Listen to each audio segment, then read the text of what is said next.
Take a little walk to the edge of town and go across the track where the viaduct looms like a bird of doom as it ships and cracks, where secrets lie in the border fires and the humming wires. Yeah, man, you know you're never coming back. Across the square, across the bridge, past the mills, past the stack.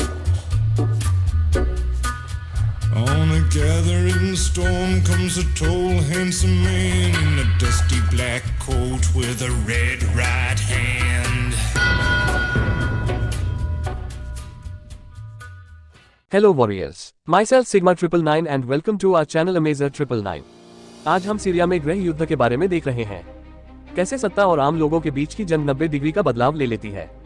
इससे पहले आइए Syria की पृष्ठभूमि देखें। Syria एक उपजाऊ मैदानों, ऊंचे पहाड़ों और रेगिस्तानों का देश, विविध जातीय और धार्मिक आबादी का घर है, जिसमें सीरियाई, अरब, कुर्द, तुर्कमेन्स, असीरियन, अर्मेनियाई, सर्कसियन, अल्बानियाई और यूनानी शामिल हैं।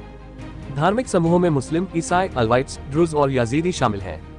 दमिश्क सीरिया की राजधानी और सबसे बड़ा शहर है। अरब सबसे अधिक जातीय समूह है और मुसलमान सबसे अधिक धार्मिक समूह है। सीरिया एकमात्र ऐसा देश है जो राजनीतिक रूप से वामपंथी, अरब राष्ट्रवादी और समाजवादी विचारधारा का समर्थन करता है, जिसे नववादवाद के रूप में जाना जाता है। सीरिया संयुक्त राष्ट्र गुटनिरपेक्ष आंदोलन के अलावा एक अंतर्राष्ट्रीय संगठन का सदस्य है। इसे नवंबर 2011 में अरब लीग और इस्लामिक सहयोग संगठन से निलंबित कर दिया गया था और भूमध्य सागरीय संघ से स्वयं को निलंबित कर दिया गया था।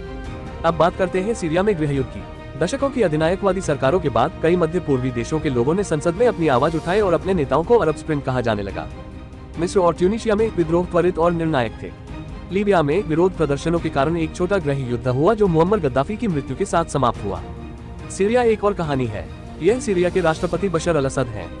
उनके पिता हाफिज ने 30 वर्षों तक शासन किया, जिसके दौरान उन्होंने देश का आधुनिकीकरण किया, लेकिन एक क्रूर दमन की कीमत पर।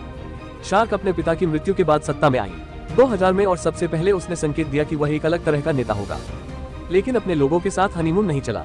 असंतोष के पहले संकेत पर असद ने मुक्त भाषण के लिए अपने प्रतिबंधों को खड़ा कर दिया, अर्थव्यवस्था को अलग कर दिया और बहुत स्पष्ट छोड़ दिया कि लोकतांत्रिक शासन उनकी योजनाओं में नहीं था। 12 साल के दमन को हजारों लोगों के सामने से गुजरना पड़ा। मिस्र के उदाहरण के बाद और सुधारों की मांग को लेकर ट्यूनीशिया के लोग सड़कों पर उतरे।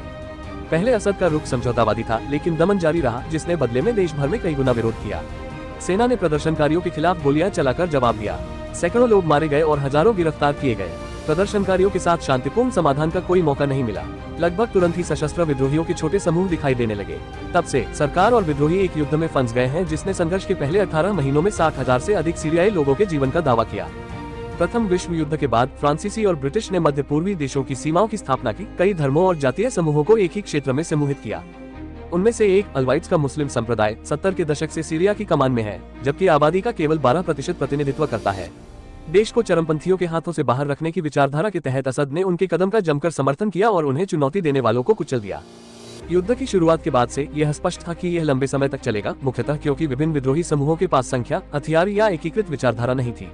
उनके पास केवल एक चीज है जो असद के लिए गहरी नफरत है।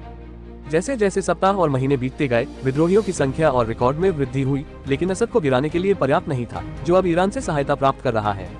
इसके अलावा कई विद्रोही समूहों ने क्रांति के नाम पर नागरिकों को गाली दी, मार डाला और विस्थापित कर दिया, जिससे कई सीरियाई लोग सोच में पड़ गए कि क्या इलाज बीमारी से भी बदतर है।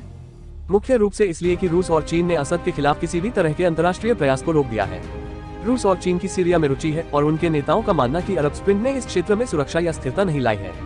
अमेरिका ने खुले तौर पर हस्तक्षेप नहीं किया है, क्योंकि उसे ऐसा कोई समूह नहीं मिला है जो उसकी विचारधारा से जुड़ा हो और इस बात से सावधान हो कि एक हस्तक्षेप कट्टरपंथी समूहों को ताकत दे सकता है। विशेषज्ञों का मानना कि असद अंततः गिर जाएगा। सवाल यह है कि इसमें कितना समय लगेगा।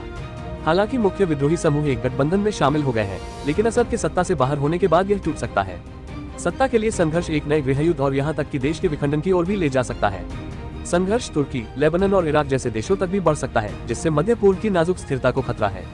परिणाम चाहे जो भी हो, जो कोई भी सीरिया में सत्ता ग्रहण करेगा, वह एक अर्थव्यवस्था के साथ बर्बाद देश को विरासत में देगा और एक गहरी विभाजित आबादी और अरब वसंत के वादों को पूरा करने की चुनौती को तोड़ता है।